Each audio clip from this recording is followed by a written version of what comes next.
8 তারিখে।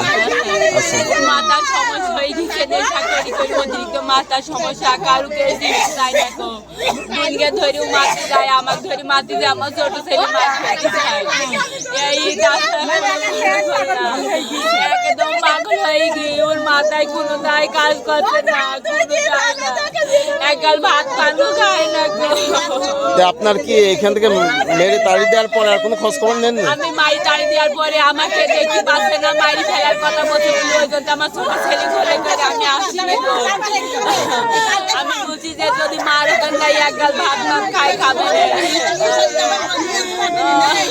আজকে সকালে শুনতে পারলেন আপনারা? আমি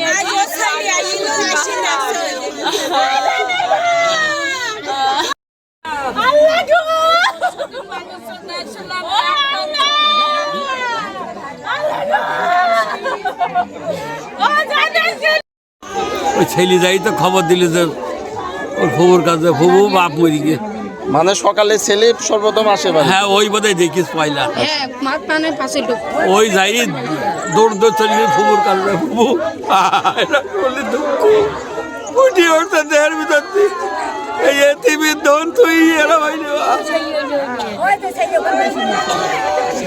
ওদের মতন এতিম দুনিয়ায় আর কেউ নেই, ওদের কোনো আশা নেই, বসা নেই, কোনো জায়গা নেই, কিছু নেই। আইগুর বোন টাকা ভাই 8টা বছর পড়ছি আমি। এখন দেখা যাচ্ছে যে হঠাৎ করে আমি ধ্যান নিবার আছি, আর এইখান দিয়ে এই পাড়াইতেই খবর যাচ্ছে যে দেখা যাচ্ছে তোমার ভাই এরকম গলায় দড়িতে মেরে আছে, বুঝেছো? এখন এই ছাড়া তো আর আমার কিছু বলার নেই। আমি আইসি দেখতে আর কিন্তু তারপরেও সে হয়তো একটু মেয়াদ মতন দিশা মেশা করতো, পাগল মতন বউটা মাইক ধরে সেই হাইসি দিয়ে কাটতে মারতে যায়, এইটা করি টরি দেখা যাচ্ছে ওর মতন ও এখানে থাকে। আমরা তো এইসব খবর কিছুই জানি না, বুঝেছো? এই তাছাড়া আজকে সকালে দেখতে, হ্যাঁ তা তো আমি বলতে পারলাম না, বুঝেছো? আলমডাঙ্গাবাসীর জন্য সুখবর, পশুহাট রোডে উদ্বোধন হয়েছে Suzuki Salman motors luxury motorcycle showroom.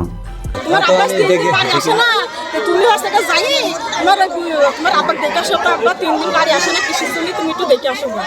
আমি আবার বললাম দেখো দিন আজ 3 দিন বাড়ি আসে না, তুমি ছেলের খোঁজ নিছো না, ওই ছেলে তো ম্যাড হয়ে গেছে, কখন মরি টরি থাকতে পারে, ঘরে গলায় দড়ি দিতে পারে।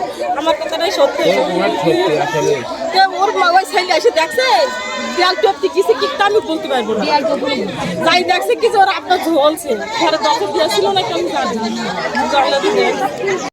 ভিতর থেকে তালা মারা, ঠিক আছে। তারপরে মনে করেন যে লিমন পাঁচিল টপকে গেছে, ওর বড় ছেলে পাঁচিল টপকে যাওয়ার পরে দেখ এই জানলাটা একটুখানি ডাকছে আব্বু বলে, তাও উত্তর নিচ্ছে না। তারপরে একটুখানি ঈদ করে সরিয়ে দেখ উড়ে জোরে চিল্লানো লিমন, তারপরে এদিকে লোকজন এসে তারপরে গেট ভাঙা হলো। আচ্ছা তার হচ্ছে পরিবার এখানে কেউ ছিল না? না এখানে কেউ ছিল না, সেদিনকার মা আমার হয়েছে বউর সাথে, সেজন্য বউ রাগ করে চলে গেছে, বাসার থেকে মার বাড়ি চলে গেছে। তারপরে কয়েকদিন বলে 1 মাস ধরে ভাত খায়নি। তার সাথে যোগাযোগ কি কোনো ছিল না বা আশপাশে এই বাড়িতে কেউ ঢোকে না? ভয় করতো, মানে যে সবাই যাতে গালিগালাজ করতো সেজন্য ভয় পেতো সবাই ঢুকতে পারি ভিতর। ও আচ্ছা আচ্ছা, এক কথায় মানসিকভাবে একটু ক্ষতিগ্রস্ত ছিল। জি, উপর দৃষ্টি ভাবছিল। আর কোনো শত্রুতা বা ইয়ে ছিল নাকি? কিভাবে এমন হলো? ম্যাড কি নেশা মেশা করতো নাকি? হ্যাঁ নেশা করতো। আচ্ছা এই গ্যাঞ্জাবটা কবে হয়েছে ঠিক জানেন? আপনার বিটার বসাতে গ্যাঞ্জাব কবে হয়েছে জানেন?